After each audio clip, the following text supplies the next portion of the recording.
الحمد لله نحمده ونستعينه ونستغفره ونؤمن به ونتوكل عليه ونعوذ بالله من شرور أنفسنا ومن سيئات أعمالنا من يهده الله فلا مضل له ومن يضلله فلا هادي له ونشهد أن لا إله إلا الله وحده لا شريك له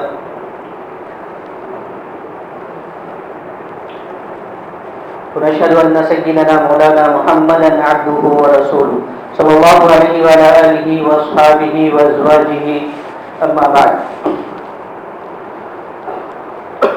قال الله تبارك وتعالى في كلامه المجيد والفرقان الحميد: فأعوذ بالله من الشيطان الرجيم. بسم الله الرحمن الرحيم. إنا أنزلناه في ليلة القدر وما أدراك ما ليلة القدر ليلة القدر خير من ألف شهر تنزل الملائكة والروح فيها بإذن ربهم من كل أمر سلام هي حتى مطلع الفجر. وقال النبي صلى الله عليه وسلم عن عائشة رضي الله تعالى عنها قالت: إذا دخل العشر شد مئزره وأحيا ليله وأيقظ أهله. میرے بھائیوں، بزرگوں، دوستوں، اللہ رب العزت کا احسان ہے، فضل ہے کہ اللہ رب العزت نے مجھے اور آپ کو اور دنیا کے اندر جتنے بھی مسلمان لوگ رہ رہے ہیں ان کو اللہ رب العزت نے ایمان جیسی قیمتی دولت عطا کی ہے، اور اللہ رب العزت نے اپنی نعمتوں کو بندہ مومن کے اوپر انگنت نشاور کیا ہے. روزانہ انسان اس سے مستفید ہو رہا ہے، اس سے فائدہ اٹھا رہا ہے، اس سے انسان جو ہے تو اپنے ذات کے نفع کے لیے اس کو استعمال کر رہا ہے. بہت ساری نعمتوں کو اللہ رب العزت نے دنیا کے اوپر اور لوگوں کے اوپر خصوصاً جو ہے تو اللہ رب العزت نے کی ہے، اور ان نعمتوں سے بندہ مومن سے استفادہ کرنے کے بعد اللہ رب العزت نے ایک چیز کا مطالبہ کیا ہے. یعنی اگر مان لو کہ اللہ رب العزت نے دنیا کے اندر کم و بیش 18,000 مخلوقات کو بنایا ہے، تو ان تمام مخلوقات کو بنانے کے بعد میں کسی انسان سے اور کسی بھی مخلوق سے اللہ رب العزت نے کسی چیز کا مطالبہ نہیں کیا ہے، لیکن ایک انسان ایسی مخلوق ہے جس سے اللہ رب العزت نے کسی چیز کا مطالبہ کیا ہے. اور نعوذ باللہ اللہ رب العزت نے اپنی ذاتی غرض کے لیے اس سے مطالبہ نہیں کیا ہے، بلکہ اس سے مطالبہ خود اس کے نفس کے لیے کیا ہے، خود بندہ مومن کے فائدے کے لیے اس سے مطالبہ کیا ہے. مطالبہ کیا ہے؟ مطالبہ صرف ایک ہی ہے. مطالبہ یہ ہے کہ اللہ یہ چاہتے ہیں کہ میرا ہر ایک بندہ جس نے کلمہ پڑھا ہے اور جس نے اللہ رب العزت کو ایک مانا ہے اور جو اس بات کا اقرار کر بیٹھے ہیں کہ نبی کریم صلی اللہ علیہ وسلم آخری نبی ہے، ان کے اوپر جس نے ایمان کو لے کر آ گئے، یہ سب کے سب لوگ جنت میں داخل ہو گئے. یہ مطالبہ مجھ سے بھی اور دنیا کے اندر جتنے بھی لوگ رہ رہے ہیں سب سے تھا، لیکن میرے پاس اور جتنے بھی دنیا کے اندر مسلمان لوگ رہ رہے ہیں ان کے پاس میں اس مطالبے کا کیا ہو گیا ہے؟ ایک سرٹیفکیٹ ہاتھ میں آ گیا ہے. وہ سرٹیفکیٹ کیا ہے؟ کہ کلمہ ہر ایک نے پڑھ لیا. مسلمانوں میں اور غیر مسلم میں فرق یہی ہے نا کہ مسلمانوں نے اللہ کو اپنا رب مانا ہے، نبی کریم صلی اللہ علیہ وسلم کو آخری نبی مانا ہے، اور نبی کریم صلی اللہ علیہ وسلم کی غلامی کے اندر زندگی کو گزارنے کے لیے اپنے آپ کو پیش کر دیا ہے. یہ سرٹیفکیٹ ہے. اب اس سرٹیفکیٹ کو لے کر مجھے اور آپ کو کہا جانا ہے جنت میں جانا. لیکن صرف کلمہ پڑھ لینا مسلمان ہونے کا نام نہیں ہے. اگر صرف کلمہ پڑھ لینا مسلمان ہونے کا نام ہوتا ہے تو انسان کو یعنی انسان کلمہ پڑھ لے اور دنیا کی زندگی ایش سے گزار دے، آخرت میں کوئی ثواب حساب کتاب ہونے والا نہیں ہے. اس طریقے سے اگر کوئی زندگی گزار رہا ہے تو اس کا کلمہ پڑھنے سے کوئی فائدہ نہیں ہے. اسی لیے کہا جاتا ہے کہ کلمہ پڑھنا انسان کا اپنے آپ کو بہت ساری ذمہ داریوں کا اوڑھ لینا ہے. یعنی کوئی انسان کہہ رہا ہے لا الہ الا اللہ محمد رسول اللہ صلی اللہ علیہ وسلم، تو اس نے اپنی زبان سے اس بات کا اقرار کیا کہ میں اللہ رب العزت کے احکام کو پورا کروں گا، محمد رسول اللہ صلی اللہ علیہ وسلم کے اعمال کے اوپر، نبی کریم صلی اللہ علیہ وسلم کی سنتوں کے اوپر میں بل بیٹھوں گا.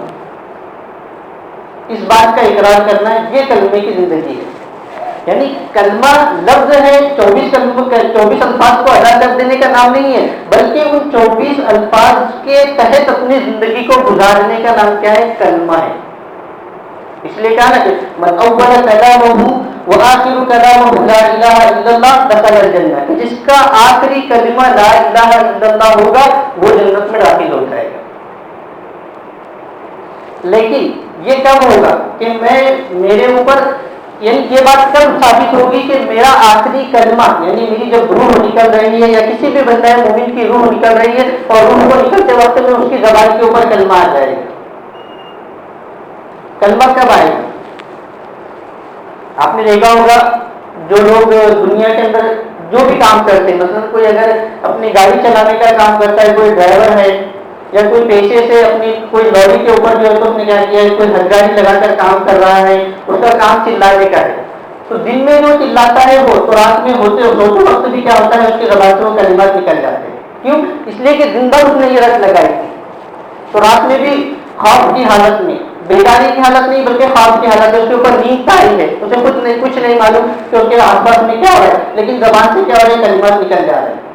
کیوں نکل رہے؟ کیونکہ اس نے یعنی دن کے اندر پوری رٹ لگائی تھی، اسی بات کی رٹ لگائی تھی، اور وہ رات میں بھی کیا ہوا، اس سے نکلا۔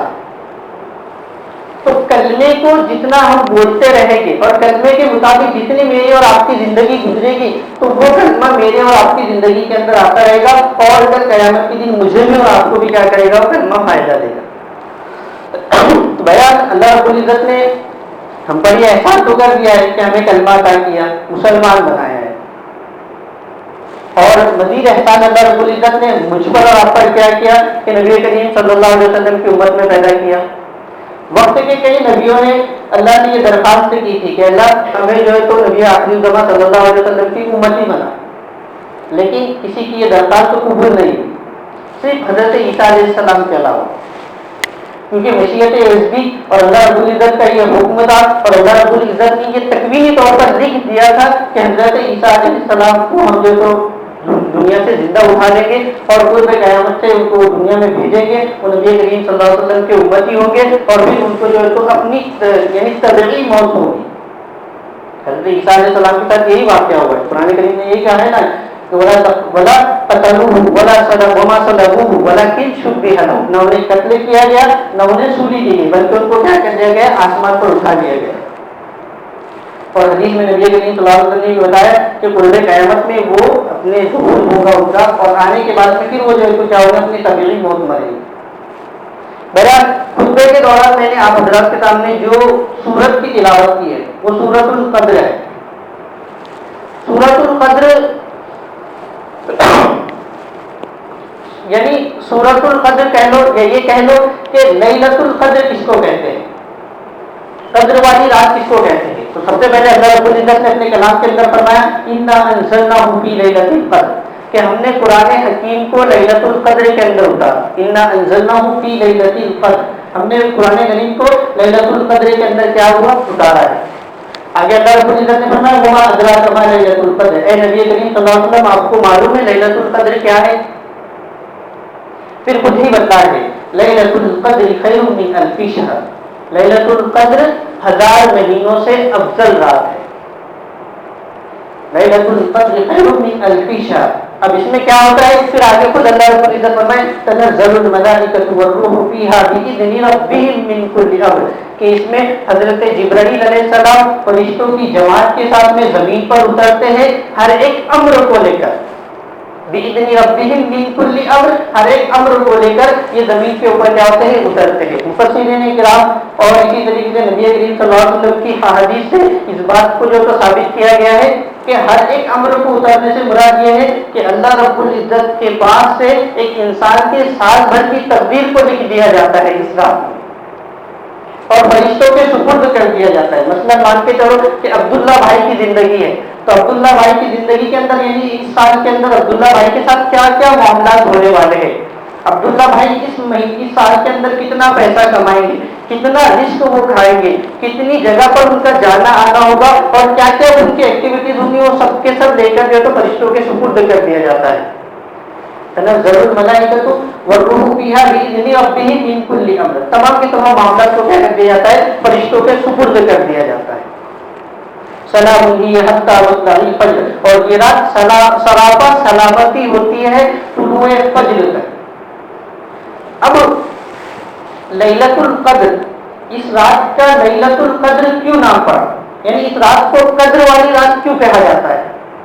سب سے پہلی وجہ اس کی یہ ہے کہ لیلۃ القدر کو لیلۃ القدر اس لیے کہا جاتا ہے کہ اس رات کے اندر اگر کوئی بندہ اپنے آپ کو عبادت کے لیے فارغ کر لیتا ہے، اس رات کو وہ پا لیتا ہے، اور اللہ رب العزت کی عبادت کے اندر اگر وہ اس رات کو گزار دیتا ہے تو وہ انسان کی قدر اور منزلت بڑھ جاتی ہے، اس انسان کی قدر بڑھ جاتی ہے، وہ انسان صاحب مرتبہ ہو جاتا ہے اللہ رب العزت کے نزدیک. یعنی کہ پہلے تو اس کی فضیلت کو بیان کیا. فضیلت کیا بیان کی؟ کہ یہ رات 1000 مہینوں سے افضل ہے. یہ رات کیا ہے؟ 1000 مہینوں سے افضل ہے. مثلا مان کے چلو کہ کسی کو اگر لیلۃ القدر مل گئی اور لیلۃ القدر کی رات میں کسی بندہ مومن نے 2 رکعت نماز پڑھا تو گویا وہ ایسا ہے کہ اس نے 1000 مہینے تک 2 رکعت نماز پڑھی. اگر کسی بندہ مومن نے لیلۃ القدر کے اندر 1 مرتبہ سبحان اللہ کہا تو گویا وہ ایسا ہے کہ اس نے 1000 مہینوں تک سبحان اللہ کہا. تو لیلۃ القدر جس کو نصیب ہو جاتی ہے، جو اس کو تلاش کر لیتا ہے، جو اس کو پا لیتا ہے، تو وہ صاحب مرتبہ بن جاتا ہے، اس کی عزت بڑھ جاتی ہے، اس کا وقار بڑھ جاتا ہے اللہ رب العزت کے پاس. اور قدر کو لیلۃ القدر کو لیلۃ القدر اس لیے بھی کہا جاتا ہے کہ قدر کے ایک معنی ہوتے ہیں تنگی کے، یعنی کسی بھی جگہ پر کوئی چیز کو کیا ہو جانا، یعنی راستے کا جو تو بہت زیادہ کنجسٹڈ ہونا، یعنی کہ تنگ ہو جانا کوئی راستے کا. تنگی کے بھی معنی آتے ہیں. تنگی کے معنی اس لیے لی جاتے ہیں کہ اللہ رب العزت کے فرشتے آسمان سے زمین کے اوپر اتنے اترتے ہیں کہ زمین کو پوری کی پوری کیا کر دیتے ہیں، بھر دیتے ہیں.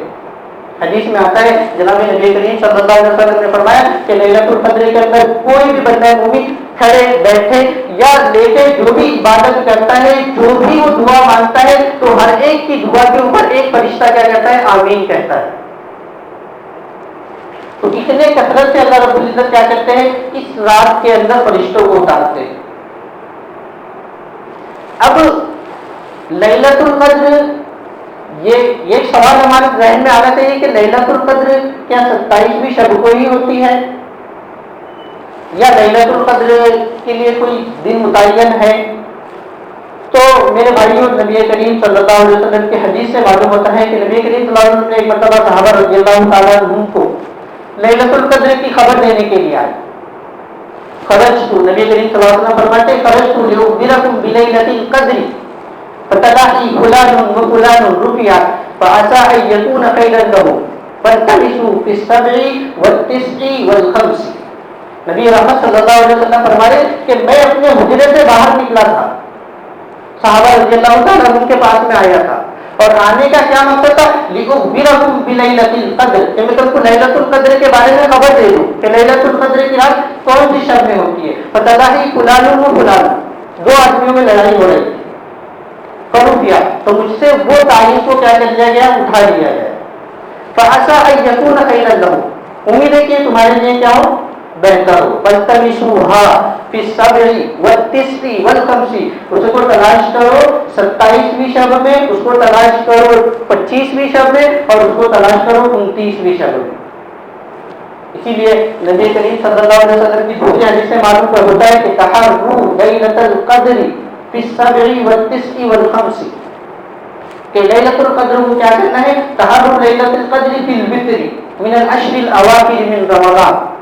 حدیث میں آتا ہے کہ نبی کریم صلی اللہ علیہ وسلم فرمائے کہ لیلۃ القدر کو تلاش کرنے کے لیے بندہ مومن کو رمضان کے آخری عشرے میں وتر کی تاک راتوں میں سے تلاش کرنا ہے. وتر کہتے ہیں تاک کو.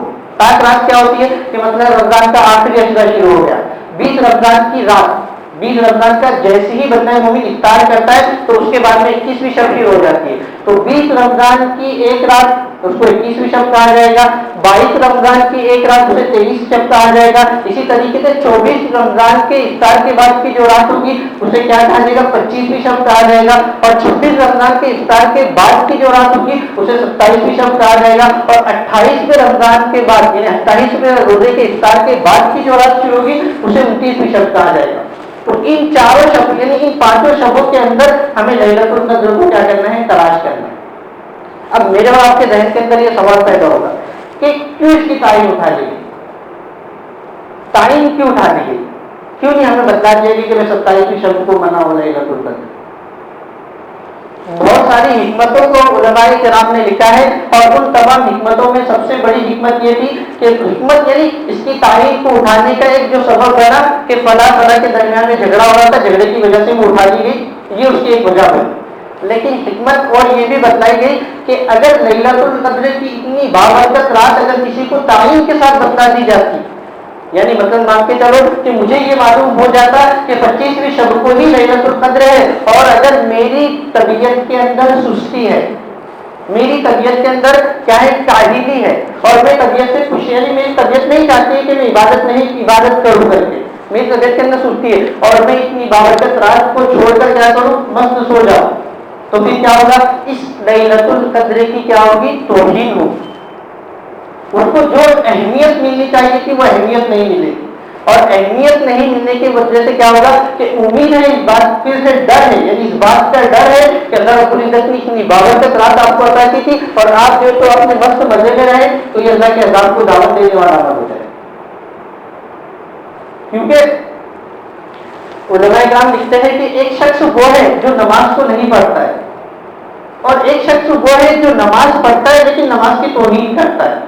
یا یہ کہہ لو کہ ایک شخص نماز پڑھتا ہے اور ایک شخص جو تو نماز کی توہین کرتا ہے. ایک شخص نماز نہیں پڑھ رہا ہے، اس کے اتنا بڑا گناہ نہیں ہوگا، لیکن ایک شخص وہ ہے جو نماز کی توہین کر رہا ہے. تو توہین کے اوپر بتایا گیا کہ اس کے لیے یہ ڈر ہے کہ اللہ رب العزت اس سے ایمان کو کیا کرنے؟ سلب کرنے.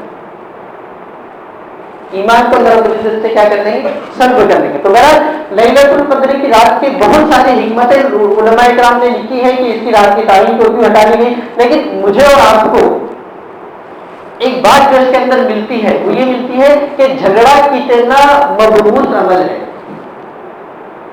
جھگڑے سے کتنی بڑی خیر سے ہم لوگ کیا ہو گئے؟ محروم رہے. حضرت امی عائشہ رضی اللہ تعالیٰ عنہا فرماتی ہے کہ نبی کریم صلی اللہ علیہ وسلم کے پاس جب آخری عشرہ رمضان کا ہوتا تھا تو نبی کریم صلی اللہ علیہ وسلم اپنے تہبند کو کس کے باندھ دیتے تھے، یعنی مضبوط باندھتے تھے. شد ادھر آپ صلی اللہ علیہ وسلم اپنی لنگی کو مضبوط باندھتے تھے اور اپنے اہل و عیال کو بھی جگاتے تھے. اور کیا کرتے تھے؟ احیا لیلہ، اور راتوں کو زندہ کرتے تھے. راتوں کو زندہ کرنے سے مراد کیا ہے؟ کہ راتوں کو اللہ کی عبادت کے اندر گزارتے تھے. ایک حدیث میں آتا ہے نبی کریم صلی اللہ علیہ وسلم کو جب یہ بات معلوم نہیں تھی کہ رمضان کے آخری عشرے کے اندر لیلۃ القدر ہوتی ہے تو اس وقت پہ نبی کریم صلی اللہ علیہ وسلم پورے کے پورے مہینہ کیا کرتے تھے؟ اعتکاف کرتے تھے. اور اعتکاف کا کیا مطلب ہے؟ اعتکاف کا مطلب ہی یہ تھا کہ لیلۃ القدر کو کیا کرے؟ اس کے اندر تلاش کرے. اور لیلۃ القدر اگر کسی انسان کو مل جائے تو وہ انسان کیا ہو جائے گا؟ وہ ایسا ہو جائے گا کہ اسے 80 برس یعنی اس نے جو 1000 مہینے تک کیا کیا؟ اپنی عبادت کی.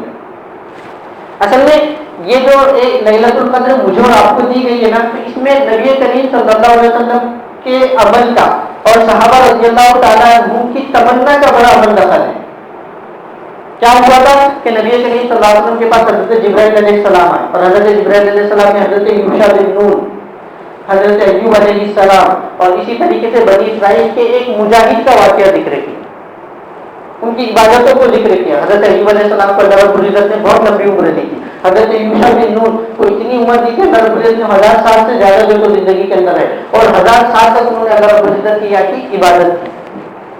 بنی اسرائیل کا ایک واقعہ مشہور ہوا کہ بنی اسرائیل کے اندر ایک شخص وہ تھا کہ جس نے اپنی زیرہ کو پہنا، یعنی جہاد کے لیے وہ نکلا اور اس نے زیرہ پہنا اور اس زیرے کو پہن کر اس نے 1000 مہینے تک جہاد کیا.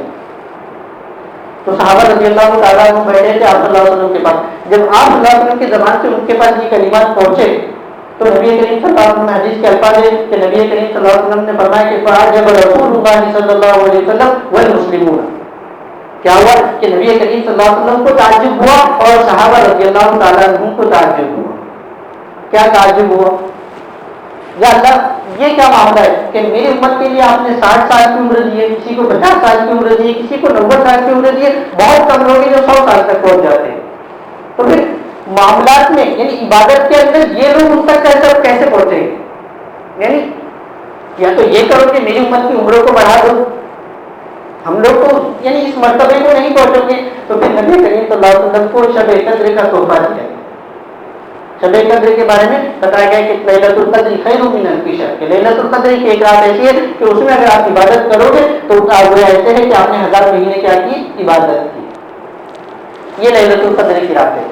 تو بندہ مومن کو ہر ایک انسان کو اپنے گناہ بھان لینے چاہیے کہ یعنی جتنی بھی آخری عشرے کی 7 راتیں ہوتی ہے اس کے اندر کم سے کم نہیں پوری رات جاگ سکتے تو 2 رکعت نماز پڑھنے کے لیے جاگ جائے.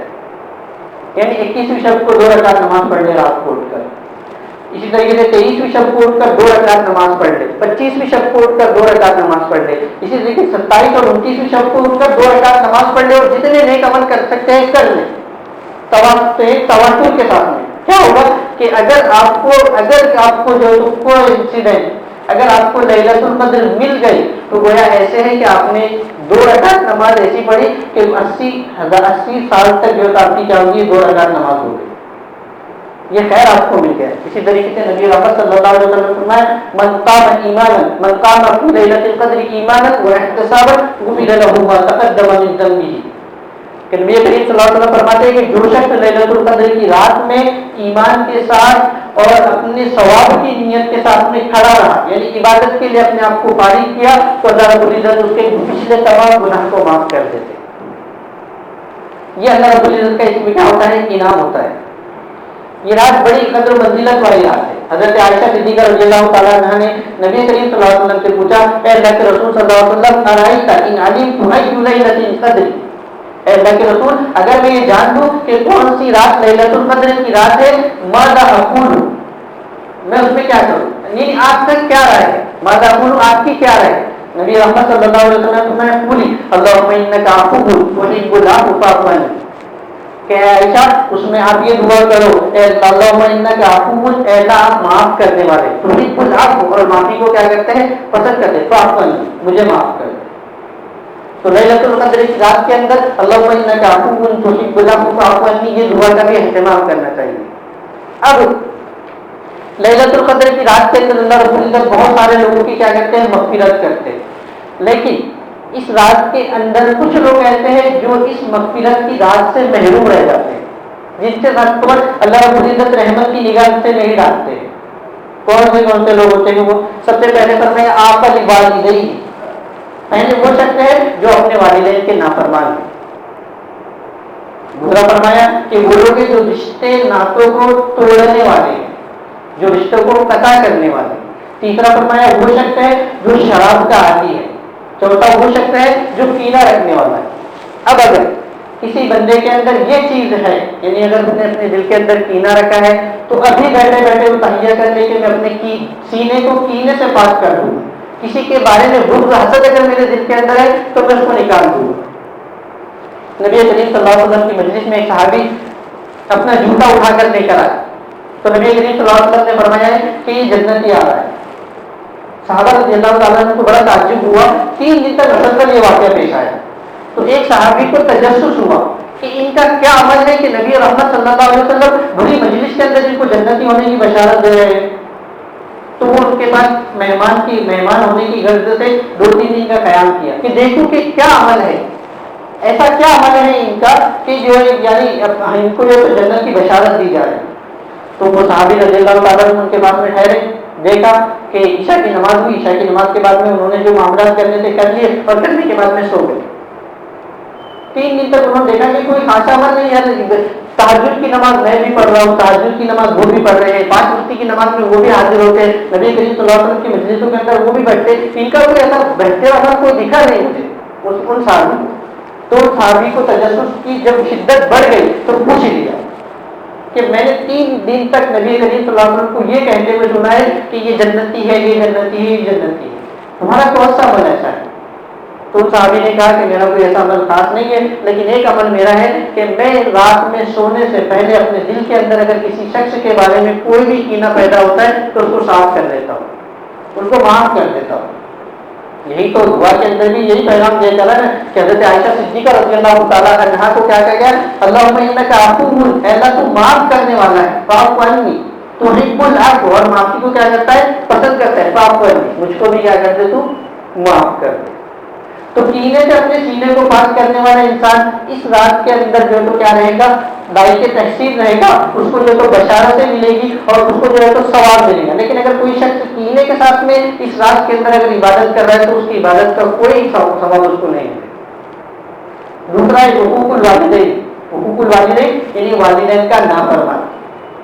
قرآن کریم نے تو کہا وَلَا تَقُل لَّهُمَا أُفٍّ وَلَا تَنْهَرْهُمَا وَقُل لَّهُمَا قَوْلًا كَرِيمًا۔ اگر اس آیت کریمہ کے اوپر سے اگر ہم چلتے ہیں وَقَضَىٰ رَبُّكَ أَلَّا تَعْبُدُوا إِلَّا إِيَّاهُ وَبِالْوَالِدَيْنِ إِحْسَانًا۔ قرآن کریم کی ترتیب کو دیکھو، تیرے رب نے یہ فیصلہ کیا ہے کہ تو اپنے رب کی عبادت کر، إِلَّا إِيَّاهُ وَبِالْوَالِدَيْنِ إِحْسَانًا، اور اپنے والدین کے ساتھ کیا کر؟ حسن سلوک کر۔ مفسرین کرام لکھتے ہیں کہ اللہ رب العزت نے اس آیت کے اندر جو طرز کو اختیار کیا ہے اور جو کلام کو بیان کرنے کا اللہ رب العزت نے محل کو اختیار کیا ہے، قریب تھا کہ اللہ رب العزت یہ کہہ دیتے کہ اپنے رب کی عبادت کر اور اپنے والدین کی عبادت کر، لیکن عبادت صرف اللہ رب العزت کی ہوتی ہے، تو طرز کو بدل کر کیا کہہ گیا کہ اللہ رب العزت نے کہا کہ اپنے والدین کے ساتھ کیا کر؟ حسن سلوک کر۔ وَلَا تَقُل لَّهُمَا أُفٍّ، ان کو اف تک مت کہو۔ اپنے عام زبان کے اندر کس کو کہتے ہیں معلوم کیا؟ یعنی اس کو اگر کہیں گے ایک دم ٹھیک زبان کے اندر اور ایک دم گاؤں کی دیہات کے اندر یعنی والدین اگر کوئی بات کہہ رہے ہیں تو ان کو کہتے ہیں تم کو وہ سمجھ رہا، یہ کہنا ہوتا۔ تو نبی کریم صلی اللہ علیہ وسلم نے تو یہاں تک بتایا کہ اگر کسی کے والدین کافر ہے، والدین کافر ہے اور بچہ مسلمان ہے تو اس کو بھی یہ وصیت کی گئی کہ اپنے والدین کے ساتھ کیا کر؟ حسن سلوک کرو۔ کافر ہے، کافر واجب القتل ہوتا ہے، لیکن اگر والدین کافر بھی ہے تو بھی ان کے ساتھ کیا کرنا ہے؟ حسن سلوک کرنا ہے۔ میرے بھائیو، والدین بہت بڑی عظیم نعمت ہے۔ اس کو سمجھنے کے لیے اگر آپ اپنی ماں سے، اور خود جب انسان کوئی والد بنتا ہے تو اس وقت اس کو سمجھ میں آتا ہے ماں کا کتنا بڑا جو ہے آپ کو لے کر جو ہے تو اس کا مجاہدہ ہوتا ہے۔ مجاہدہ کیا ہوتا ہے کہ بھئی ماں کے پیٹ کے اندر 9 مہینے آپ لوگ رہتے ہیں، 6 مہینے کے اندر بچہ پورا بن جاتا ہے ماں کے پیٹ میں، یعنی اس کے اندر حرکات اور سکنات آ جاتے ہیں، اسے غذا کی ضرورت پیش آتی ہے 6 مہینے، یعنی اسے بھوک لگتی ہے، اسے پیاس بھی لگتی ہے 6 مہینے کے اندر۔ ماں اپنے خون سے تمہیں کیا کرتی ہے؟ کھانا کھلاتی ہے۔ اللہ رب العزت کا تکوینی نظام ہے کہ اللہ رب العزت نے ماں کے حیض کے خون سے آپ لوگوں کو جو ہے پیٹ کے اندر کیا کیا؟ اللہ رب العزت نے ہر ایک انسان کو کیا کیا؟ غذا کو پہنچایا۔ پھر وہ درد ذہن کی تکلیف، اسی طریقے سے جب بچے کی ولادت ہوتی ہے، ڈاکٹر اور ماہرین کا کہنا ہے کہ درد ذہن جس وقت بچہ پیدا ہوتا ہے اس وقت جو عورت کو تکلیف ہوتی ہے وہ تکلیف ایسی ہے گویا 202 ہڈیاں ٹوٹ گئی، یعنی ایک طرف 202 ہڈیاں ٹوٹی اس کی تکلیف ہے، اور ایک طرف درد ذہن کی تکلیف ہے۔ درد ذہن یعنی بچے پیدا ہونے کی تکلیف ہے، اس تکلیفوں سے ماں نے آپ کو کیا کیا ہے؟ دنیا کے اندر لے کر آئے۔ ان میں کیا ضرورت تھی؟ اگر مان کے چل لو والدین کو تمہاری ضرورت نہیں تھی تو وہ ان کو بچپن کے اندر ہی گلا دبا دیتے، لیکن ان کی محبت تھی کہ انہوں نے کیا کیا؟ آپ کو پروان چڑھایا۔ اللہ رب العزت نے ان کے دلوں کے اندر آپ کے لیے کیا ڈالی ہے؟ محبت ڈالی۔ والد کو دیکھ لو، والد کی کتنی بڑی جو ہے تو قربانی ہوتی ہے، کتنا سیکریفائز کرتا ہے اپنے اولاد کے لیے۔ بھائی کسی بھی انسان کو دنیا کے اندر صرف 2 روٹی اور 2 بوٹی ہونا کھانے کے لیے، اور 2 روٹی اور 2 بوٹی کمانے کے لیے انسان کو پورا دن محنت کرنے کی ضرورت نہیں ہے۔ اگر کوئی انسان مزدوری بھی کرتا ہے نچلے درجے کی، 2 گھنٹے کام کر کر وہ 1 وقت کی روٹی کما لے، اس کے کھانے کے وقت کما لے گا آرام سے، یا آپ کو 2 گھنٹے کمانا ہے تو زیادہ سے زیادہ 2 سے 3 گھنٹے کما لے گا۔ لیکن ایک والد اپنے آپ کو 7 گھنٹے 8 گھنٹے 12 گھنٹے دھوپ کے اندر تپا رہا ہے، اس کے خود کے خواہش کوئی نہیں ہوتی ہے، اسے نہیں چاہیے ایک دم ہائی لیول کی جو ہے تو لگژری اس کو لائف نہیں چاہیے، اس کے لیے وہ محنت نہیں کر رہا ہے. کیوں محنت کر رہا ہے؟ ایک والد، کبھی سوچے آپ نے کہ کیوں محنت کر رہے؟ میرا والد اگر مان کے چلو کوئی بچہ ہے، ینگ ہے، ابھی جوان بالغ ہوا ہے، وہ سوچے کہ یار والد صاحب صبح سے لے کر 12 یعنی رات تک جو کام کرتے کیوں کر رہے؟ سوال کا جواب خود مل جائے گا کہ بھائی میرے منہ کے اندر لقمہ ڈالنے کے لیے محنت کر رہے. ماں کے فضائل کو لوگوں نے بہت بیان کیا لیکن والد کے فضائل کو کسی نے بیان نہیں کیا. ماں نے 9 مہینے بے شک آپ کو پیٹ کے اندر رکھا اور اس کے بعد میں کیا کیا اس نے آپ کو ولادت کر دیا، لیکن پیٹ سے باہر آنے کے بعد سے 90 سال تک آپ کی کون پرورش کرتا ہے؟ کبھی یہ سوچے ہم نے؟ بچہ 90 سال کا بھی اگر ہو گیا اور اس کے والد خدا نہ خواستہ اگر حیات ہے تو ان کو اس کی فکر ہوتی ہے. اگر وہ ان سے کٹ گیا تو ان کی راتیں رونے میں گزرتی ہے. کیوں؟ اس لیے کہ ان کے سامنے یہ سارا منظر ہوتا ہے کہ ہم نے اس کو پالنے میں کتنی گٹن کی، کتنی محنت کی اور کتنی تکلیفوں کے ساتھ ہم نے اس کو کیا کیا، پروان چڑھا. اور جب یہ اپنے پیر پر کھڑا ہو گیا تو ہمیں کیا کر رہا ہے؟ حقارت کی نگاہ سے دیکھ رہا ہے، ہمارے ساتھ میں کیا کر رہا ہے؟ بدسلوکی کر رہا ہے. تو یہ تکلیف انسان کو کیا ہوتی ہے؟ احساس کی تکلیف ہوتی ہے. اصل کیا ہوتا ہے؟ احساس کی تکلیف ہوتی ہے. مثلا مان کے چلو کہ کوئی ایک پاگل انسان ہے، اس کو آپ نے گالی دے دی، اس کو کوئی لینا دینا نہیں. کیوں؟ کیونکہ اس کے ساتھ میں احساس نہیں ہے. لیکن آپ سے جتنا قریبی انسان ہوگا اس کو اگر آپ برا بھلا کہو گے، اس کو تھوڑا اونچی آواز کے اندر بھی کہہ لو گے تو اس کو احساس کی اتنی تکلیف ہوگی، اتنی تکلیف ہوگی گویا کہ کسی نے اس کے جو ہے تو گال پر آ کر چاٹا لگا دیا. تو تکلیف جو ہوتی ہے انسان کو وہ احساس کی ہوتی ہے. اسی لیے قرآن کریم نے بندہ مومن کے احساس کو بڑھتے ہوئے کہا کہ وَلَا تَقُلْ لَهُمَا ان کو تک مت کہو، وَلَا تَنْهَرْهُمَا اور ان کو نہ جھڑکو. آج کی اولاد جھڑک دیتی ہے، نعوذ باللہ، والدین کو جھڑک دیتی ہے. آپ تم کو کیا سمجھتا؟ بہت بڑا کلام ہے یہ، تم کو کیا سمجھتا. ان کو یہ سمجھتا تھا اسی لیے آج تو اتنا بڑا ہوا. اگر ان کو نہیں سمجھتا تھا تو تیرے کو بچپن کے اندر ہی وہ جگہ دبا دیتے تھے. تو میرے بھائیوں، اس مجموعے کے اندر اگر کوئی شخص ایسا بیٹھا ہے، میں بھی اپنے آپ کو شامل کرتا ہوں کہ اگر خدا نہ خواستہ مجھ سے جانے انجانے میں اگر اپنے والدین کی نافرمانی ہو گئی تو ہم ان سے آج ہی معافی مانگیں، آج ہی ان سے معافی مانگے کہ یعنی ہم اپنے امی کے پاس جا کر پیر پہ بیٹھ جائے، ان کے پیر دبائے اور کہیں کہ امی جان مجھے معاف کر دو. نہیں بھی آپ سے غلطی ہوئی ہوگی، جانے انجانے میں انسان سے غلطی ہو جاتی ہے. انسان غلطی کا پتلا ہے. کل بنی آدم خطاؤون، نبی رحمت صلی اللہ علیہ وسلم نے کہا کہ ہر ایک انسان کیا ہے؟ خطا کار ہے. غلطی ہر ایک کی ہوتی ہے. والد محترم اگر آپ کے حیات ہے تو والد محترم کے پاس جا کر بیٹھو اور ان سے کہو کہ ہم آپ سے محبت کرتے ہیں. والدین اپنے بچوں کے منہ سے یہ لفظ سننے کے لیے ترس جاتے ہیں. اور یہ احساس کب ہوتا ہے؟ جب خود انسان والد بنتا ہے، جب یہ احساس ہوتا ہے.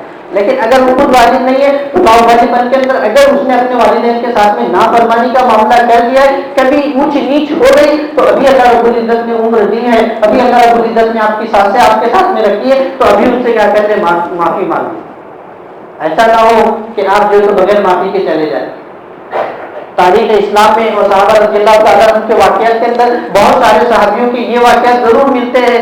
دونوں طرح کے واقعات ملتے ہیں کہ نبی کے صحابہ نے اپنے والدین کی خدمت کی تو اللہ رب العزت نے ان کو کیا مقام اور مرتبہ دیا. حضرت عائشہ رضی اللہ تعالیٰ عنہ کے بارے میں پڑھ لو. والدہ کی ایسی خدمت کی، انہوں نے ایسی خدمت کی کہ اللہ رب العزت نے انہیں بلا حساب و کتاب کے کیا کیا جنت میں داخل کیا، اور ان کے ساتھ کئی لوگوں کو اللہ رب العزت جنت میں داخل کریں گے. اسی طریقے سے حضرت موسیٰ علیہ السلام کا واقعہ حدیث میں مشہور ہے کہ حضرت موسیٰ علیہ السلام کو یہ تجسس ہوا کہ اللہ میں اپنے ساتھی کو دیکھنا چاہتا ہوں جو جنت میں میرے ساتھ رہے گا.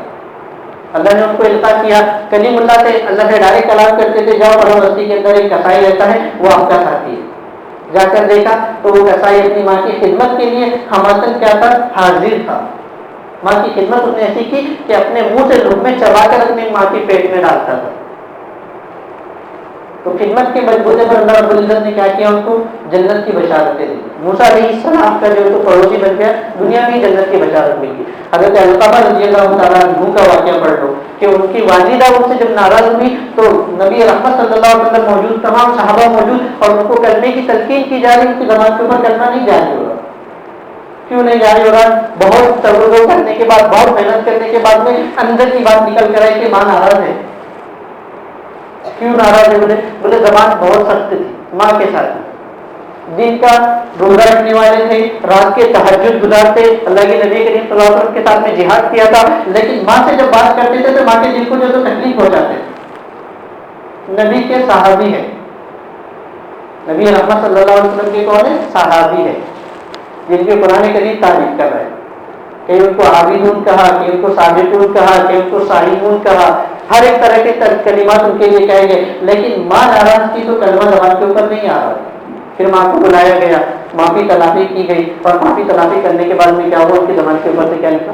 کلمہ نکلا۔ تو بہت ڈرنے والی بات ہے، اگر ہم والدین کے نافرمانی کے اندر اگر زندگی گزار رہے ہیں تو اس مبارک رات کے اندر آپ کی مغفرت نہیں ہوگی۔ رشتے ناتوں کو اگر کٹا کر کے ہم اپنی زندگی کو گزار رہے ہیں، مطلب مان کے چلو کہ میرا اپنے چاچا کے ساتھ، یا میرا اپنے والد کے ساتھ، یا میرا اپنی پھوپھی پھوپھا کے ساتھ میں اگر جھگڑا ہوا ہے، ان سے میں نے رشتے ناتے کو قطع کر کے رکھا ہوا ہے، تو اس رات کے اندر اس شخص کی بھی مغفرت نہیں ہوگی۔ فرمایا کہ رشتے ناتوں کو قطع کرنے والا انسان کیا ہے؟ اس رات کے اندر محروم رہتا ہے۔ اور محرومی کیا ہے؟ حضرت عائشہ صدیقہ رضی اللہ تعالی عنہا کی دعا کے اوپر آتے ہیں، اللہم انک عفو تحب العفو، کیا ہے کہ اللہ تو معاف کر، اللہم انک عفو، تو معاف کرنے والا ہے اور معاف کرنے کو کیا کرتا ہے؟ پسند کرتا ہے۔ بھائی کسی سے جھگڑا ہوا ہوگا تو کوئی غلطی کو لے کر ہی ہوا ہوگا نا، تو ہم کیوں نہیں معاف کرتے؟ معاف کرنا اللہ رب العزت کی سنت ہے، سنت اللہ، اللہ رب العزت کی سنت ہے معاف کرنا، نبی اور رحمت صلی اللہ علیہ وسلم کی سنت ہے معاف کرنا، حضرت یوسف علیہ السلام کی سنت ہے معاف کرنا۔ واقعات پڑھ لو آپ، واقعات میں کیا ہے کہ اللہ رب العزت جو خود جس دعا کی تلقین کر رہے ہیں، دعا کے اندر کیا کہا جا رہا ہے کہ تو معافی کو پسند کرتا ہے۔ اور نبی رحمت صلی اللہ علیہ وسلم کو مکہ کی زندگی کے اندر کتنی تکلیفیں دی گئی، کتنی تکلیفیں دی گئی۔ شیخ ابی طالب کے واقعات کو پڑھ لو، کئی دن تک جو تو آپ کو کھانا نہیں دیا گیا، آپ کے قتل کے در کے اوپر لوگ ہو گئے تھے، لیکن جب مدینہ کے اندر آپ ہجرت کر کے گئے، غزوہ بدر ہوا، جب فتح مکہ ہوا، اور یہ تمام واقعات جب آپ کے ساتھ ہو گئے، اور جب آپ فتح مکہ کے وقت مدینہ منورہ کے اندر داخل ہوئے، وہ سارے کے سارے کفار قریش اور اسی طریقے سے جو آپ کو تکلیف دیا کرتے تھے، وہ سب کے سب آپ کے سامنے ہیں۔ اور نبی رحمت صلی اللہ علیہ وسلم کی زبان سے کیا جملہ نکلا؟ لا تثریب علیکم اليوم، آج تمہارے اوپر کوئی اطاعت نہیں، میں تم سے بات پوچھ نہیں کروں گا، میں نے تم کو معاف کر دیا۔ حضرت یوسف علیہ السلام کے واقعات کو لے لو کہ حضرت یوسف علیہ السلام کے بھائیوں نے 11 بھائیوں نے ان کے ساتھ میں کیا نہیں کیا؟ اندھیرے کنویں کے اندر ڈال دیا تھا، لیکن اللہ رب العزت کی مشیت تھی کہ ان کو تخت و تاج سے اللہ رب العزت کو جو زینت بخشنی تھی، اللہ رب العزت کو ان کو جو وقت کا حاکم بنانا تھا، تو حاکم بنانے کے بعد میں حضرت یوسف علیہ السلام نے کیا کیا؟ لا تثریب علیکم اليوم یغفر اللہ لکم، آج تم پر کوئی اطاعت نہیں، اللہ تمہاری مغفرت کرے۔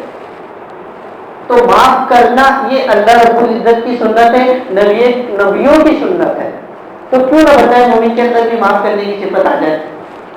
معاف ہی تو کرنا ہے میرے بھائیوں۔ اللہ رب العزت نے لوگوں کی طبیعتوں کے اندر تضاد رکھا ہے، ہمارے سے جو بیسک غلطی ہوتی ہے نا، یعنی میں اپنی ناقص رائے رکھوں اگر آپ کے سامنے، تو ہمارے یعنی 90% جھگڑے اس بات کو لے کر معلوم ہے کہ اس بات کو لے کر کہ سامنے والا بندہ میرے منشے کے مطابق کام کرے، وہ کیوں آپ کے منشے کے مطابق کام کرے گا؟ بھائی اللہ رب العزت نے اس کو آزاد پیدا کیا، ولدت امہاتکم الحرائر، نبی کریم صلی اللہ علیہ وسلم فرماتے کہ تم ہر ایک اپنی ماں کے پیٹ سے کیا ہوئے؟ آزاد پیدا ہوئے۔ جب آزاد انسان پیدا ہوا تو اس کی طبیعت کے اندر، آپ کی طبیعت کے اندر کیا ہوگا؟ فرق ہوگا، اس کی سوچ کچھ اور ہوگی، وہ کہیں جاب کرنا چاہے گا، اور آپ کی سوچ یہ ہوگی کہ آپ بزنس کرنا چاہیں گے، اس کی سوچ یہ ہوگی کہ وہ ہائی لیول کی زندگی کو گزارو، اور آپ کی سوچ یہ ہوگی کہ آپ کیا کرو، ہم جو تو توازن اور انکساری کے ساتھ میں زندگی گزارو۔ تو ہمارے 90% جھگڑے، اگر میں اپنی بات کے اندر صحیح ہوں تو آپ لوگ اس بات کی تائید کریں گے کہ 90% جھگڑے جو ہوتے ہیں وہ اس بات کو لے کر ہوتے ہیں کہ سامنے والا میرے منشے اور میری رائے کے مطابق زندگی کو گزارے، اور ایسا نہیں ہوگا۔ یہ اللہ رب العزت کا تکوینی نظام ہے، اللہ رب العزت نے ہر ایک طبیعت کے اندر تضاد رکھا ہے، ہر ایک کے ایک سوچنے کا دائرہ ہوتا ہے، وہ اپنی سوچ کے مطابق دنیا کے اندر کیا کرے گا؟ کام کرے گا۔ تو یہ سوچ جب ہمارے ذہنوں سے نکل جائے گی کہ وہ سامنے والا ایسا کام کرے، تو پھر ہمارے جھگڑے کیا ہوتے ہیں؟ مٹ جائے۔ اور نبی رحمت صلی اللہ علیہ وسلم نے فرمایا، حضرت عقبہ ابن عامر رضی اللہ تعالیٰ عنہ کو نبی کریم صلی اللہ علیہ وسلم کیا کر رہے تھے؟ وصیت کر رہے تھے. اور وصیت کرنے کا سینیریو اور اس کا جو ماحول کیا تھا کہ نبی کریم صلی اللہ علیہ وسلم نے دوست کے جیسا ہاتھ پکڑا ہوا تھا. کبھی جاتے ہیں اثر کے بعد میں چہل قدمی کرنے کے لیے ہاتھ پکڑ کے, تو نبی کریم صلی اللہ علیہ وسلم نے حضرت عقبہ ابن عامر رضی اللہ تعالیٰ عنہ کو کیا کیا تھا؟ ہاتھ پکڑا ہوا تھا اور چل رہے تھے دونوں. نبی کریم صلی اللہ علیہ وسلم نے فرمایا سلمن قطع کا, کہ تو ان لوگوں سے رشتے کو جوڑ جو تجھ سے رشتے کو توڑے. سلمن قطع کا, جو تجھ سے ٹوٹ جائے تو ان سے رشتے کو کیا کر جوڑے. واقعی من حرم کا, اور ان لوگوں کو تو عطا کر جو تجھ کو محروم رکھے.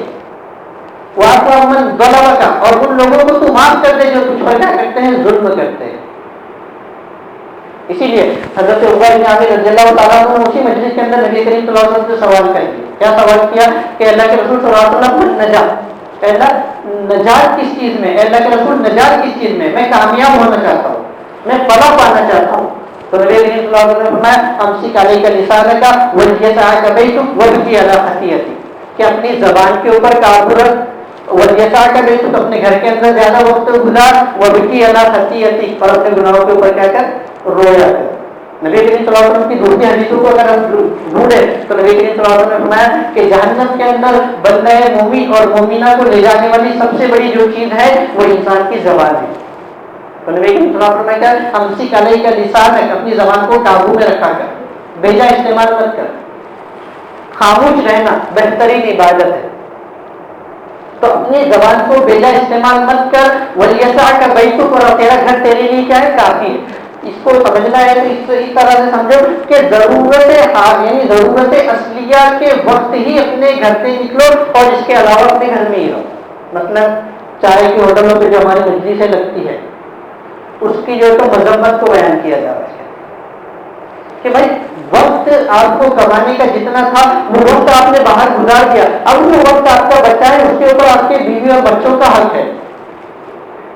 تو ہم کیا کرتے ہیں؟ بیوی بچے کسی بھی طریقے سے پرواہ کر رہے, تربیت ان کی ہو رہی ہے کہ نہیں ہو رہی ہے, اور ہم بس جو ہے کیا کرتے ہیں؟ ہوٹل میں بیٹھے ہوئے. تو یہ کہنا چاہ رہے ہیں نبی رحمت صلی اللہ علیہ وسلم اپنی بات کے اندر, وہ جیسا آ کر بیٹھو اور تیرا گھر تیرے لیے کیا ہو؟ کافی ہو. یعنی خارج وقت کو اپنے گھر کے اندر گزارو, وہ کی اللہ خطیت ہے, اور اپنے گناہوں کے اوپر کیا کرو؟ رو. یہ نجات کے راستے. زبان کو قابو میں رکھو, زیادہ سے زیادہ وقت اپنے گھر کے اندر گزارو, اور اپنی غلطی اور خطا جو ان سے ہو گئی اس کے اوپر کیا کرنا ہے؟ آپ کو رونا ہے. معاف کرنا بہت بڑا جو تو عظیم عمل ہے. بھائیوں, جتنے بھی لوگ اس مسجد کے اندر بیٹھے ہیں اور جتنے بھی لوگ ہماری بات کو سن رہے ہیں, وہ ابھی یہاں پر بیٹھ کر تحیہ کر لے کہ اگر میرا کسی سے رشتہ ٹوٹا ہوا ہے تو میں ان سے پہلی فرصت میں جا کر ملوں گا. نبی رحمت صلی اللہ علیہ وسلم کی اس حدیث کے اوپر قربان جانا چاہیے کہ نبی کریم صلی اللہ علیہ وسلم فرما رہے ثلاث اقسم, تین چیزوں کی میں قسم کھاتا ہوں. کہ تین چیزوں کی قسم کھا رہے ہیں نبی کریم صلی اللہ علیہ وسلم, ما نقص مال واحد من صدقہ, کہ صدقہ دینے سے کسی بندے کے مال میں کمی نہیں ہوتی ہے. وما زاد اللہ عبدا بعفو الا عزا, کسی بندے کا معاف کر دینے سے اس کی عزت کم نہیں ہوتی ہے. نبی کریم صلی اللہ علیہ وسلم قسم کھا رہے, میں محمد صلی اللہ علیہ وسلم اللہ کی قسم کھا کے کہتا ہوں کہ کوئی بندہ اگر کسی بندے کو معاف کر دے تو معاف کرنے سے اس کی عزت کم نہیں ہوتی. اگر اس کی عزت کم ہو جائے تو وہ مجھ سے لے لے. ما زاد اللہ عبدا بعفو الا عزا, کہ معاف کر دینے سے کسی بندے کی عزت میں کمی نہیں آتی ہے. اگر کمی آ جائے تو وہ ہم سے لے لے. بعض لوگوں نے یہاں تک کہا ہے. اور تیسرا کیا ہے؟ تواضع للہ رفعہ اللہ. نبی کریم صلی اللہ علیہ وسلم ہے کہ میں اللہ کی قسم کھا کے کہتا ہوں کہ جو شخص تواضع کو اختیار کرے گا, جو شخص عاجزی کو اختیار کرے گا, اللہ رب العزت اس کو بلندی عطا کرے گا. تو اگر ہم شراب کے عادی ہیں تو ہم شراب سے توبہ کریں. نعوذ باللہ, اگر ہمارے رشتے ناطے قطع ہو گئے تو ہم رشتے ناطوں کو آج ہی جوڑیں. کسی مسجد کے اندر بیٹھ کر, اللہ کی مسجد, اللہ کے گھر کے اندر بیٹھ کر نبی کریم صلی اللہ علیہ وسلم کی محبت کے واسطے سے اور مسلمان ہونے کے واسطے سے ہم اس بات کا تہیہ کریں کہ میرا اگر کسی سے رشتہ ٹوٹا ہے تو میں جھک کر اس سے معافی مانگ لوں گا. اور میری عزت اگر کم ہوتی ہے تو کون آپ کو عزت دے گا؟ نبی کریم صلی اللہ علیہ وسلم عزت دے گا. ماذا اللہ علیہ, معاف کرنے سے کسی بندے کی عزت کم نہیں ہوتی ہے. نبی کریم صلی اللہ علیہ وسلم فرما رہے. تو ہم کیا کریں؟ اگر کسی کے بارے میں ہمارے دل کے اندر کینہ ہے, کسی کے بارے میں برائی کو اپنے ذہنوں کے اندر لے کر بیٹھے، دل کے اندر لے کر بیٹھے، تو بھی اپنے دل کو کیا کر لیں؟ صاف کر لیں۔ کینہ کپٹ ہے تو اس کو کیا کر لیں؟ ہم صاف کر لیں۔ شراب کی عادی ہے تو اسے ہم توبہ کر لیں۔ اگر رشتے ناطے ٹوٹے ہوئے تو رشتے ناطوں کو جوڑنے کی ہم کیا کریں؟ فکر کریں۔ یہ چیزیں اس رات کے اندر کرنے کی، اگر یہ اس رات کے اندر اگر کوئی بندہ کر لے گا تو میرے بھائیوں وہ شخص کامیاب ہے۔ اس نے کامیابی کی جو تو رسی کو پکڑ لی۔ اور قرآن کریم کا جو تعلق اس رات کے ساتھ میں ہے کہ اس رات کے اندر اللہ رب العزت نے قرآن کریم کو اتارا ہے۔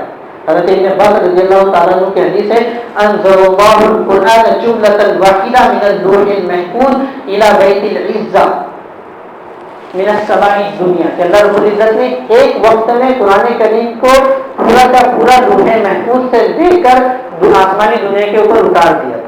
پھر اتارنے کے بعد میں سبقت اور تواتر کے ساتھ میں جیسی ضرورت پڑی اس ضرورت کے مطابق نبی رحمت صلی اللہ علیہ وسلم کے پاس میں حضرت جبرائیل علیہ السلام لے کر آئے۔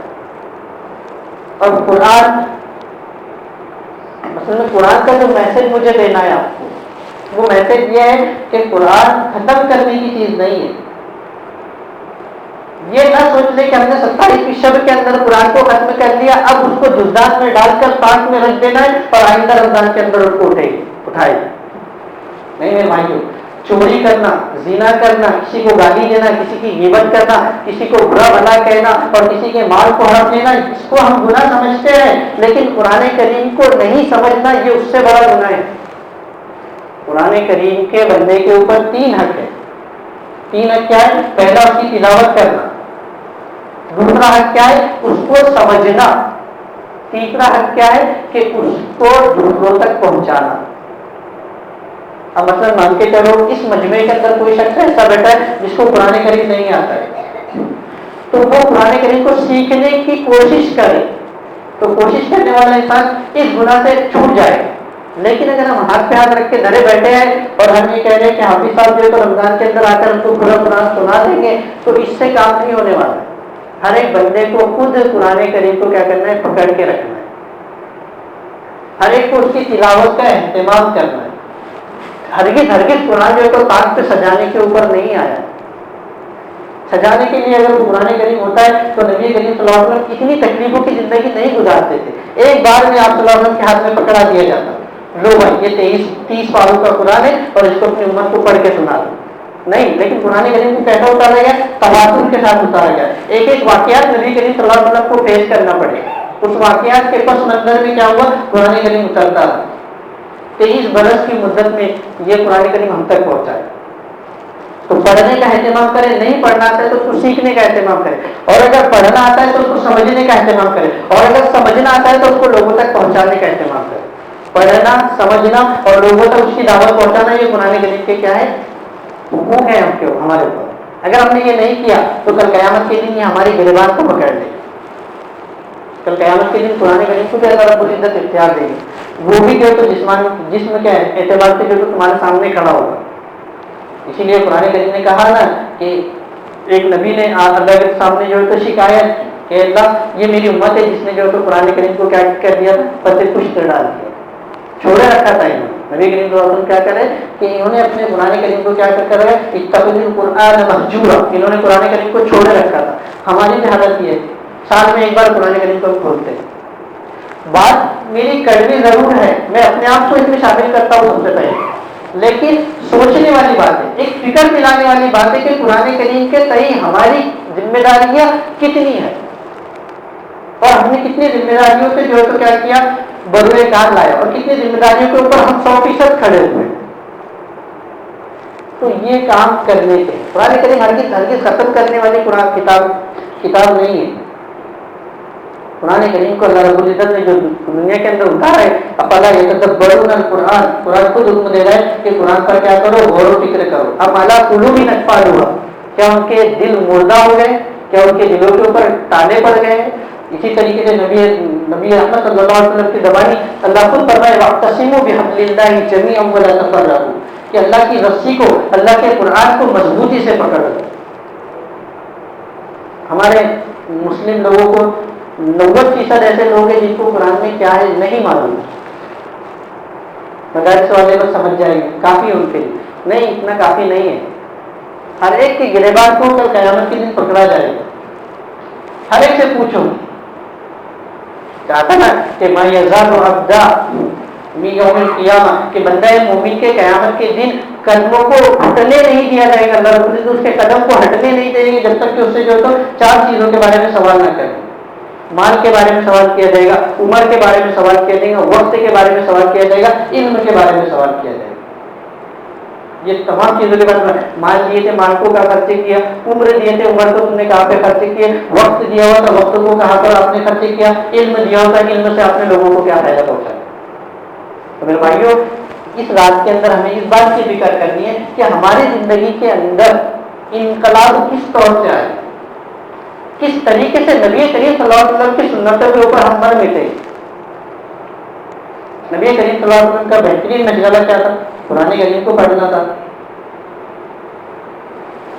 اب میں آخری بات کہوں گا اور اپنی بات کو ختم کر دوں گا, وقت بھی بہت ہوتا ہے, کہ ہم لوگ تعویذ لینے کے لیے یا کسی جانتے کے پاس جا کر جو ہے تو تعویذ لینے کا بہت اہتمام کرتے, جو کرتے ہو کہ وہ. نبی کریم صلی اللہ علیہ وسلم نے بھی ایک تعویذ بتایا, اور تعویذ کیا ہے کہ تعویذ نبی کریم صلی اللہ علیہ وسلم یہ دے رہے ہیں کہ من سرہ ان یرزق له فی رزقہ وینسع له فی اثرہ فلیصل رحمہ. نبی کریم صلی اللہ علیہ وسلم فرما رہے کہ جو بندہ اس بات کو پسند کرتا ہے کہ اس کے رزق میں برکت ہو, اس کا رزق بڑھا دیا جائے, اور جو بندہ اس بات کو پسند کرتا ہو کہ اس کے عمر کے اندر بڑھوتری ہو جائے, اس کی عمر بڑھا دی جائے, فلیصل رحمہ, تو اپنے رشتہ داروں کے ساتھ صلہ رحمی کرے. یہ تعویذ ہے. رشتہ داروں کے ساتھ اگر آپ اچھا سلوک کریں تو آپ کی عمر میں بڑھوتری ہوگی اور آپ کے رزق میں کیا ہوگی؟ برکت ہوگی. تو رشتہ داروں کے ساتھ میں جو اپنے جھگڑے ہیں اس کو ختم کر لیں. اس بات کے اندر سب سے اہم میسج میں سمجھتا ہوں کہ یہی ہے کہ ہمارا مسلمان بھائی اپنے رشتہ داروں سے کیا کر لیں, اپنے معاملات کو صحیح کر لیں, جھک جائے اللہ کے لیے. نبی کریم صلی اللہ علیہ وسلم خود کرے من تواضع للہ رفعہ اللہ, قسم ہے خدا کی مجھے کہ جو شخص جھک جائے گا, جو شخص عاجزی کو اختیار کر لے گا, کل میں اس کو جو کیا کروں گا, رفعہ اللہ, اللہ رب العزت اسے کیا کریں گے, بلندی عطا کرے. تو جھک جائے, معاف کر دے. اللہ انک عفو تحب العفو, اللہ تو معافی کو پسند کرتا ہے اور تو معاف کرنے والا ہے, تو ہم بھی کیوں نہ معاف کریں. بھائی نبی کریم صلی اللہ علیہ وسلم سے زیادہ تو آپ کو تکلیف نہیں دی گئی ہوگی, لیکن نبی کریم صلی اللہ علیہ وسلم نے بھی معاف کیا. حضرت حمزہ رضی اللہ تعالیٰ عنہ کے قاتل کو تک معاف کیا, جس نے حضرت حمزہ کے کیا کیا تھا, ناک کان کو کاٹا تھا, ان کے کلیجے کو نکال کر چبایا تھا. لیکن نبی کریم صلی اللہ علیہ وسلم کے سامنے اللہ کی سنت تھی کہ اللہ کی سنت کیا ہے کہ اللہ معافی کرنے کو پسند کرتا ہے. تو نبی کریم صلی اللہ علیہ وسلم نے ان کو معاف کیا. ہمارے پاس تو اتنا برا معاملہ نہیں ہوا ہوگا. نبی کے نام کے اوپر میں اور آپ مر مٹیں گے, لیکن نبی کے کام کے اوپر ہم کیوں نہیں مر مٹیں گے؟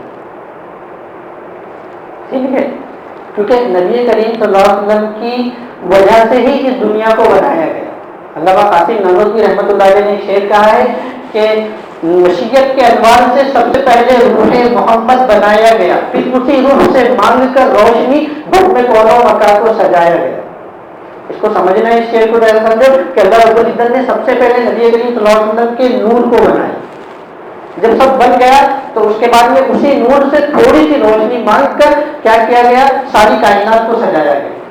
تو کائنات کی ساری سجاوٹ ایک طرف ہے اور نبی کریم صلی اللہ علیہ وسلم کی جو ہے تو صورت ایک طرف ہے. آپ صلی اللہ علیہ وسلم کی جو ہے تو یعنی زینت کہہ لو, یا آپ صلی اللہ علیہ وسلم کی جو یعنی اچھی چیزیں ہیں اس کو کہہ لو, اور کائنات کی جو ہے خوبصورتی کو دیکھو. نبی کی خوبصورتی ایک اعلیٰ درجے کی خوبصورتی, اس خوبصورتی سے تھوڑی سی خوبصورتی مانگ کر اللہ رب العزت نے اس کائنات کو خوبصورت بنایا.